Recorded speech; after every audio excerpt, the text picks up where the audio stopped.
dial, it's 10:30. Be back. Spin that back show, all the classics on track. From 79 to 99, we're crossing the gap. Album reviews, little known facts, hip hop intact. Saturday mornings, dive into the history. Samples and stories, old school mysteries. Early self-static, Shiraz, and CBD. Blow up at a beam.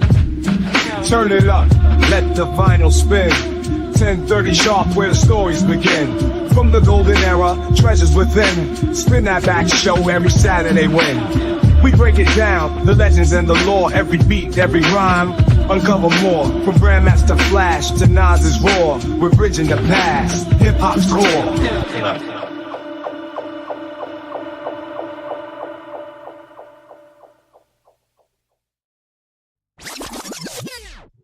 Okay, yes, sir. Welcome back to another one of those Spin That Back shows. It's the first one of the year for 2026. Me and my man, Mr. Nice Guy, is up in here. What's going on, Mr. Nice Guy? Chilling. Yes, sir. Ready yes, to give sir. some props to a hip-hop legend, a West Coast legend on top of that. Oh, yes, sir. That's what we're going to do today. In fact, today we're going to be talking about the West Coast legend, like he said. We're going to talk about this man right here who was the king of hooks for the 90s and the 2000s. This was your go-to man if you wanted your righteous hooks. We're talking about the legendary Nate Dogg himself. Can we get a picture of Nate Dogg up there? There you go. And you see what that jersey he's rocking? Salute. That's what I'm talking about. Got that Tennessee Titans Eddie George jersey. Wrong picture to have up. Let's put this one up again. That was the right picture. Nate Dogg, Nathaniel. Well, That's Nathaniel, right. right? So his Nathaniel Dwayne Hale, born August 19, 1969, passed away March 15, 2011, known professionally as Nate Dogg, was an American singer, songwriter, and rapper. He gained recognition for providing soulful choruses and other guest vocals on several notable hip-hop songs between 1992 and 2007, earning him the honorific title King of Hooks. That's what's up. Yes, sir. So let's go ahead and spin that back one time for this man right here, the king, Nate Dogg. So let me ask you this. When was the first time you really heard of Nate Dogg? For real? I mean, the first time I heard him, it had to be Regulate. I mean, whether I knew that was him or not, you know what I'm saying? That was pretty much when I was exposed to that whole clique. So, you know, and that hit close to home because that song literally made me and Brick Walls change the name of our group. Because we had the term regulators in it. And once he came out with that Regulate, we didn't want no connection. We went to change to Radical. So, yeah. So that's what's up. Oh, spin that back one time. First time I heard Nate Dogg was Endo Smoke, I believe. Yeah, okay. Yeah. Are you high yet? Yes, sir. That's the first time I think I heard of Nate Dogg. It was like, yeah, all right. Yeah, it's cool. Whatever. You know what I'm saying?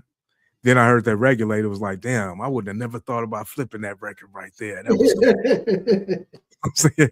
That's why I figured Warren G was like, okay, you know, he on to something. Then I heard Warren G's whole album. Warren G had a great album. Let's spin that back one time. That was a great ass album. But Warren G was, Nate Dogg was on that one song with him, The Regulate. He did his thing on there. The way he went back and forth, that was clever. One thing I loved about how, you know, I always felt like R&B singers are kind of fundamentally effeminate. You know what I'm saying? And I always felt like, wow, he found a very masculine way to sort of like to sing. You know what I'm saying? I understand. I'm maybe more true. I do see the masculinity in a lot of these male singers and stuff like that. But I just remember at the time thinking like, this dude, he sounded like a real ass dude, but he's singing, but he don't sound corny at all. You know what I'm saying? So, you know, that was something that I felt was unique to him at the time, you know, in that space. Right. Yeah, because he was like doing the sing rapping thing. It was different than Bone and everything too. You know what I'm saying? Actually, was it right before Bone that he came out? I'm terrible with the passage of time. That's what we need, Brother Walk. Brother Walk is the time master. Let me spin that back. Walk, where you at, man? You need to tap on in here. I mean, I can't do it like on the internet thing because I think Bone like in '94. I'm just trying to go off of memory. I think they they did come out before Bone did. But anyway, but Nate Dogg did his own thing though. He had his own little thing. He had that voice. He can come up with hooks for anybody's song and everything. And then the next time I think I heard him around this time was with How Long Would They Mourn Me or Ain't No Fun. I don't know which one I heard first. Ooh, Ain't No Fun. I gotta tell you, man, that song, first of all, it's a dope ass song. It's got one of the most classic lines in it. I don't know why you're struggling. I mean, I'm just saying, it's just that, you know, that's a classic song. That song is dope. I mean, that's the song that got me going. You know what I'm saying? I respect the hell out of it. You know, there's some childishness going on about it, but you know, I embrace that. I embrace that too. So, you know, let me do a spin that back one time because you know, it just came out recently that somebody had said that some gangbangers out in LA had actually had made that song, the whole song and everything, before they did, and it was stolen from them. This is what Suge had alleged, and somebody else had actually came up and said the same thing. I don't believe none of them because Suge is a known liar, and you know. But either way, at the time, great song. Nate Dogg, Nate Dogg. This is when he started to become the king of the hooks. Can I get that amen? Absolutely. I mean, just like that song with Ice Cube on it. He said it ain't no. He said, you know, it ain't a song or something. It's the song with Ice Cube with what's the dude, the crunk guy, Lil Jon. You know what I'm saying? Or so they sitting there talking about it ain't no something. It ain't a song or something like that without Nate Dogg, you know, singing or something like that. So it's just, you know, he was that dude. So he basically translated. Because, you know, I always like to say that in the beginning, rap was kind of more traditional, like songs as far as, you know, breaks and choruses and all this other stuff. But then we got real simple after a while. You know, when Rick Rubin and you know, that they came out, they reduced it to just a percussion. You know, and a lot of it was, you know, financial and stuff like that. But, you know, we started working our way back to like all the hooks and the things. So you have like stuff like 50 Cent. You know, he was a person that really sort of like dug into that, but Nate Dogg was the dude that just really just cemented it. He just, you know, he just established it that we weren't going back. Pretty much, this is what you need. This is what's going to be part of the formula going forward. So, you know, yeah, Nate Dogg was the man. You know, Tupac even had to use Nate Dogg on It's All About You. Every other city we go. Come on, man. Y'all know that was bomb right there. Spin that back one time. Right there. Shout out to they was telling the truth, you know, because them females was traveling, you know. Shout out to Corinne Stephens, you know, the video vixen. Original video vixen. Was married to not married actually, but she was the baby mama of the legendary, my favorite rapper of all time, Coogee Rap. So yeah, you know, salute to that sister. She's a predator, but you know, she's a beautiful woman. But yeah, boy, you know. Hey, dangerous. Be out there a long time ago in her book. Go check it out. Yeah. Oh yeah. Oh, she put people on blast. You know. She put people on blast. So you know. Yeah, she put everybody on blast. You know what I'm saying? But you know, it is what it is. But back to Nate Dogg. Let's spin that back one time. But yeah, so he was on Tupac, and then we're going to have to stretch this out. Usually we talk about hip hop from 79 to 99. But with Nate Dogg, he made such an impression. And now he's rest in peace. We got to say that. Rest in peace to the brother. He died in 2011. Had complications from strokes and everything. Because, you know, Nate Dogg was a severe alcoholic. You know what I'm saying? This man used to wake up drinking Hennessy and just guzzling his Hennessy all the time. You know what I'm saying? So it's a foul way of going out. But, you know, rest in peace to the brother. But, yes, sir. This man, king of the hooks. Let's talk about some of your favorite songs, you know, from Nate Dogg. Bitch, please. You made me use the B word. I'll spin that back. That was my bad. But that song, I love that. I mean, that's just, you know, that I think that everything about that song is just super dope. The track, just, you know, man, it's one of my favorite songs, period. And definitely going to be one of my favorite, you know, Nate Dogg joints. Exhibit, you know, Eminem. Yeah. Yeah, and Explosive. I'll give Explosive. it that. Crazy.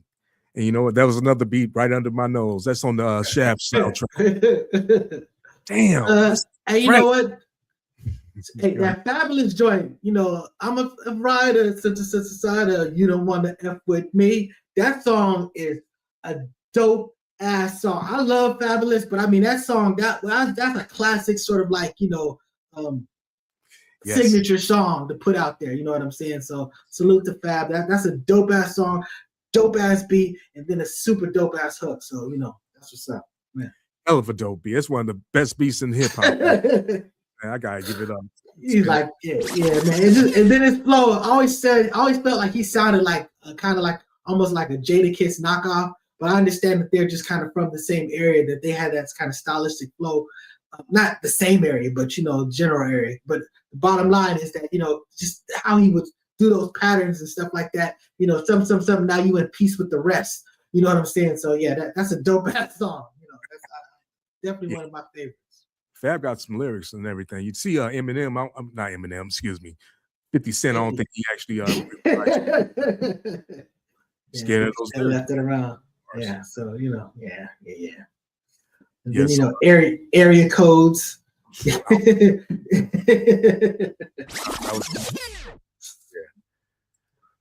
Area codes, and then some stuff he got by himself too.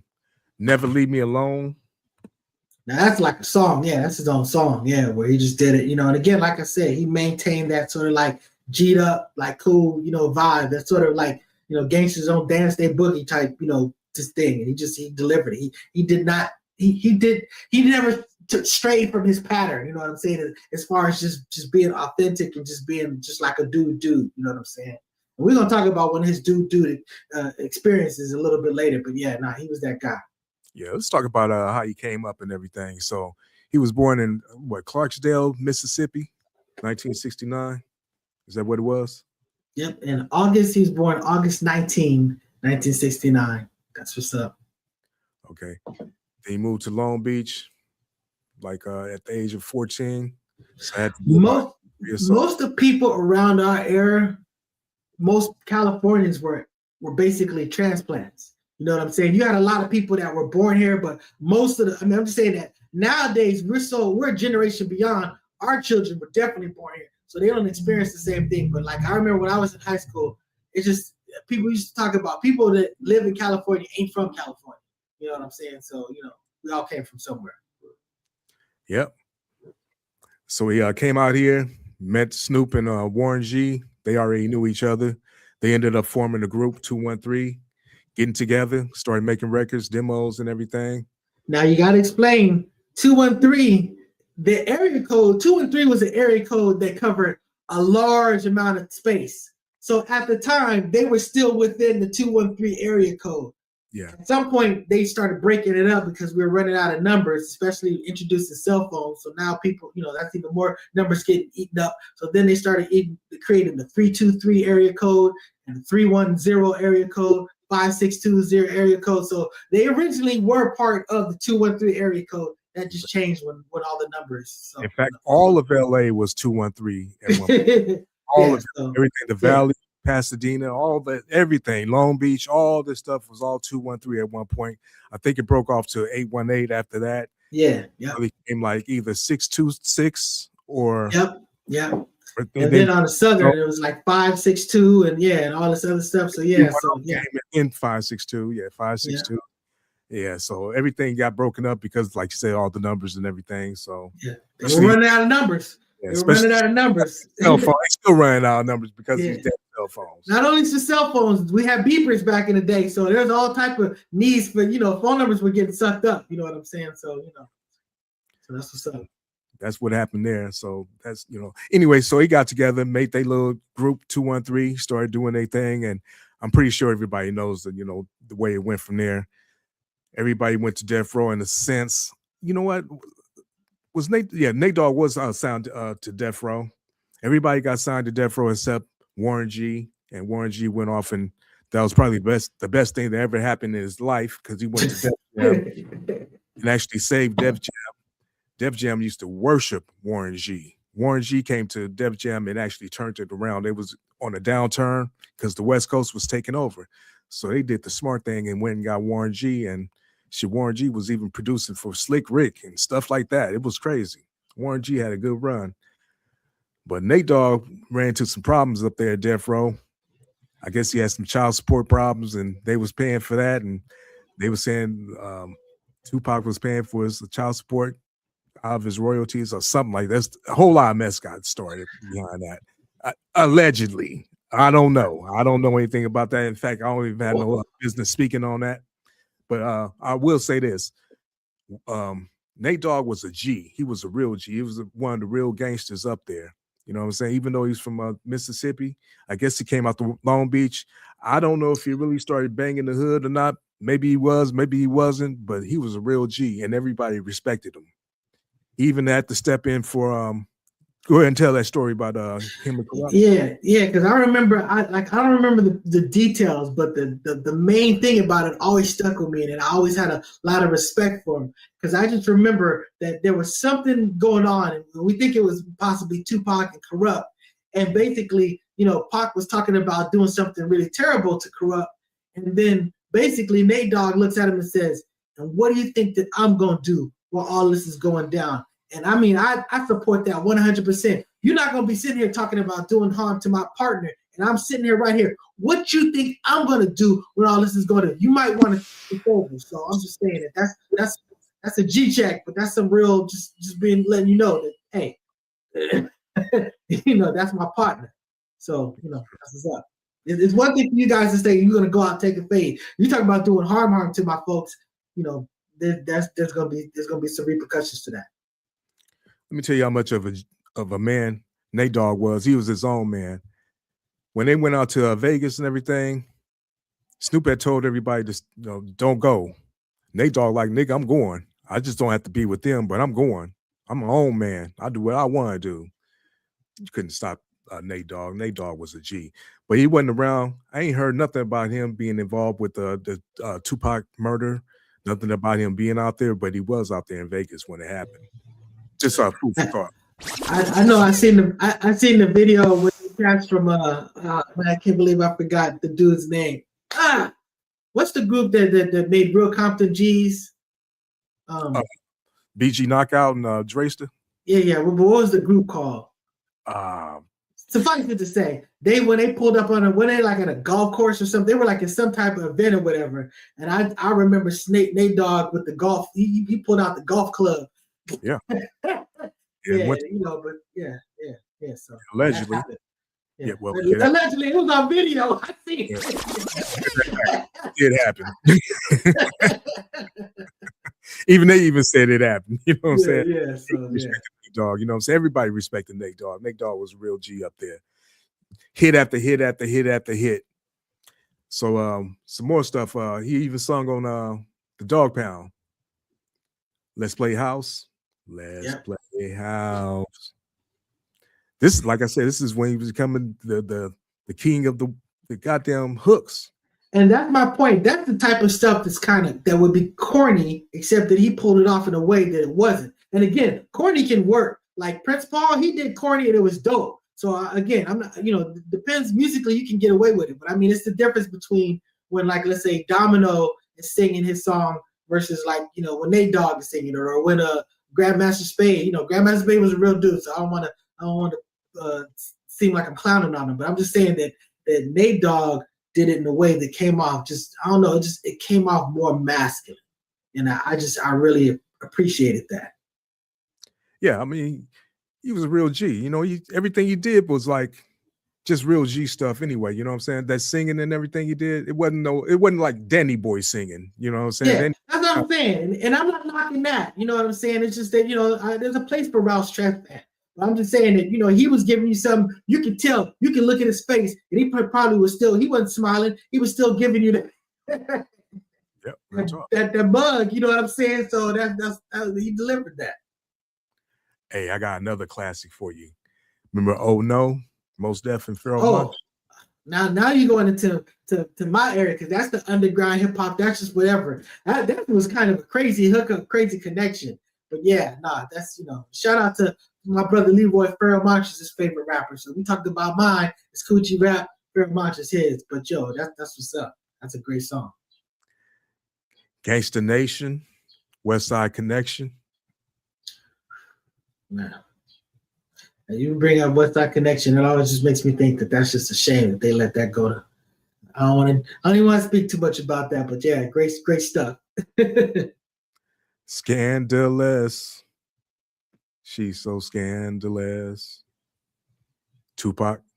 Yeah. Yeah, Nate Dogg, man, he was the man. That's all I can say. Rest in peace to the brother right there. I gotta spin that back one more. Shoot, 21 questions for 50 Cent. You know what I'm saying? So, Yep. This cat, I mean, when you talk about King of the Hooks, I mean, I'm just saying that this dude was all over everything. I mean, he had a dominant era, you know what I'm saying? Just where he was going to be that guy on your joint and it was going to do well, so salute to that brother. Correct me if I'm wrong, but 21 Questions was probably one of the last things he did. Let's see. 21 Questions, that was 2003. So, well, he did Shake That with Eminem. That was 2005. By the way, that's a dope ass video. If you ain't seen that video, it's all animated and it's dope animation. It looks almost like graffiti animation, but it's dope. But yeah, Yeah, it's like that. Definitely one of his later songs.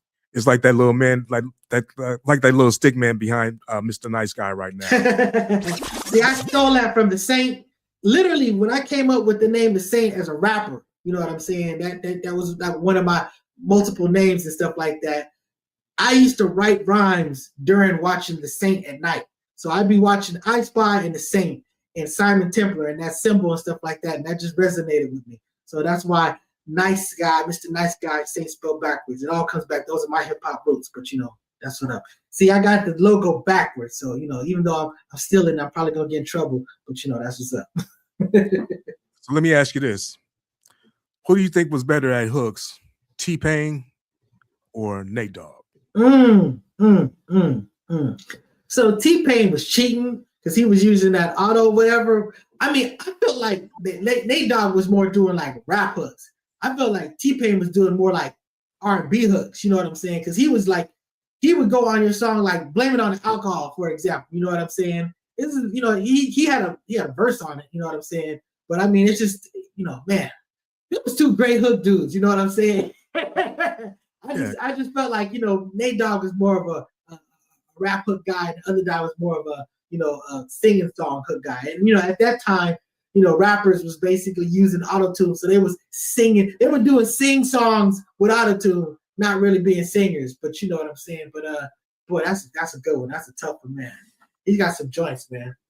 I give it to Nate Dogg only because he was a lot more versatile, in my opinion. You know what I'm saying? Because he worked with the West Coast, the East Coast, down South, and all kinds of stuff. You know what I'm saying? But T-Pain was a rapper too. I mean, he was singing ever. You say more, but I'm thinking you talking about more versatile. I don't think you can be more versatile than a dude who sings and raps. That you might not even think. He can literally get by with doing one or the other. I don't know about that. He was originally a rapper in the first place. Yeah. I guess he was, but I'm just saying I don't see him that way. I understand that he was. That's what I'm saying. A lot of times you see people like these celebrities, and you just think of like that dude from That's So Raven, who seems kind of crazy and stuff like that. But you don't know what he's doing in this off time and stuff like that. He may have been rapping for just a long ass time. I mean, he was rapping on all those shows that he's on. He was doing like the whatever. So I always say that people are multifaceted. You don't know what's going on. You know what I'm saying? So it's like he may have been like that rapper guy, but I see him. I conceptualize him as a singer who can rap. I almost look at him like Bobby Brown. He's a guy that can pull off a rap. You know what I'm saying? But he's a singer. You know what I'm saying? So But I should give T-Pain more credit than that. He's a legitimate rapper. Maybe I don't know his catalog like that. But Bobby Brown couldn't rap if it wasn't for Smooth B, right? Yeah, Smooth B. Smooth B was writing him, but he delivered it. That was the thing about Bobby Brown was the first R&B dude that I remember where we as rappers, we would sit there and go, he pulled that off. Because a lot of these R&B people, they be rapping, and you're like, here's this R&B dude, cat rapper, you know what I'm saying? But Bobby Brown actually pulled it off. And that's just he came from that culture. You know what I'm saying? But shout out to New Edition and then that whole circle. They did the thing. Yeah. Back to Nate Dogg again. You kind of put me on the spot. We talking about Nate Dogg again. I'd say as far as rap music, no question, he was the hook guy. T-Pain just I don't know. He was doing stripper music. You know what I'm saying? If you was the DJ in the club, you know what I'm saying, doing stripper, you probably would just load it up with T-Pain stuff. So he had a song called like "I'm in Love with a Stripper." So that's what he was. But Nate Dogg was definitely more versatile in topic and subject. So I'll give you that. Yeah, I mean, well, that's just my opinion. You know what I'm saying? So it is what it is. It was great for you to bring him up because you talk about guy. Just think about it.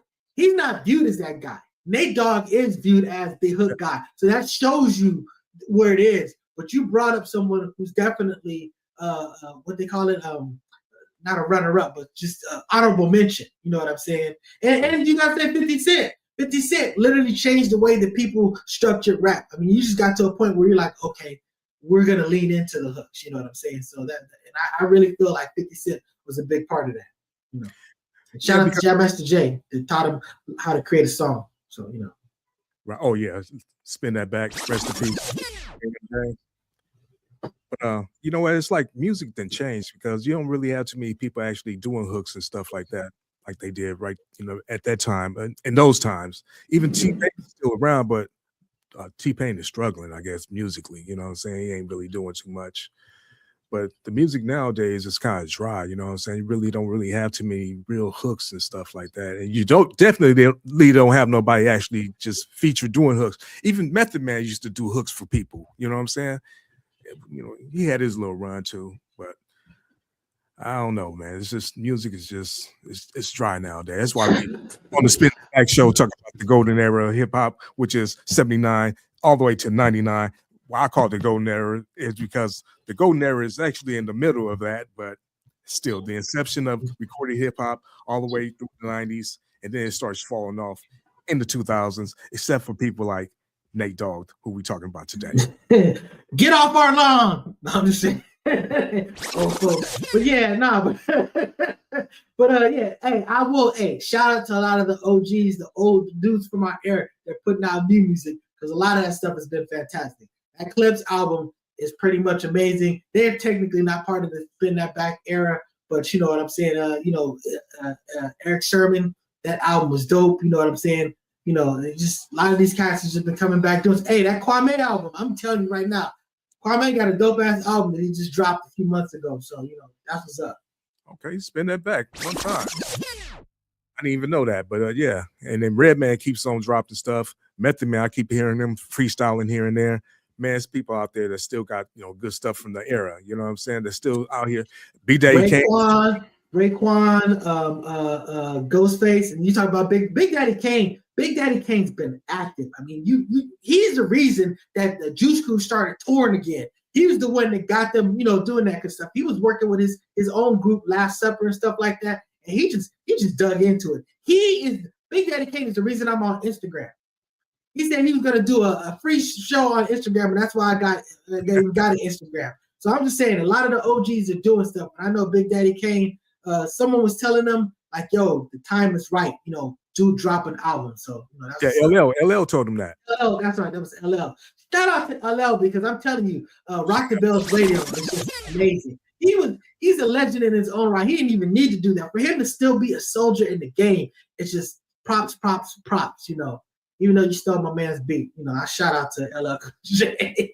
I like that one little show they got him and what's your boy Greg Nice. Oh yeah. Where they be breaking down samples. I forgot what it's called. Something like something to sample. Yeah, that's dope. Salute the sample. Yeah, that's what's up. That's a great show right there, man. I love that right there, man. Because I'll be knowing most of the samples, so I'll be like, yeah, I know where they going with this. You know what I'm saying? So yeah. Great show. Rock the Bells Radio. Go check out Grandmaster Kaz and Sha Rock. Go check out Roxanne Shashay. She got hers Have a Nice Day. We talked about the LL Cool J, Greg Nice, and I forgot the other person. Sorry about that. But salute the sample. I mean, you got some OGs Grand Wizard Theodore and you know what I'm saying. I should say Grand Wizard Theodore. Chill out. You know what I'm saying? You know, you got some OGs doing mixes and stuff like that. You know what I'm saying? So it's just like it's great. Even Papoose got a show on there. You know what I'm saying? So you know that's what's up. All right, for sure. But anyway, so like I said, let's go ahead and just say another salute to Nate Dogg. Rest in peace. You gave us some good music and everything. We want to just say we're giving you your flowers, even though you're not here to actually smell them, but you know, put them on your grave anyway. So that's all we got for this week. So y'all want to check us out probably in the upcoming weeks. I don't know about next week, but we will be back. So that's about the end for the show. Unless you guess got something else to say, Mr. Nice Guy. Nah, that's it. Just this dude, his impact was for real. His stretch was dominant. Nate Dogg was that dude, and he was a real solid dude. You know, 10 toes down. Just that's what's up. Salute to his legacy. Salute to his family. You know what I'm saying? Just just everything around him, to the people that know them, that got to experience him. You know what I'm saying? That you got an experience of a legend, of an impactful guy that was just a straight up dude. So that's what's up. Salute. So with that being said, I'd like to thank y'all for joining us. Check us out here usually on Saturdays, 10:30s. Pacific time every time. You know what I'm saying? Check us out on YouTube. Spin That Back Show. We do shows. We got a whole lot of people. We already gonna talk about. We're gonna talk about some more people in the future. So check us out when you get a chance, and we'll see you when we see you. All right, peace.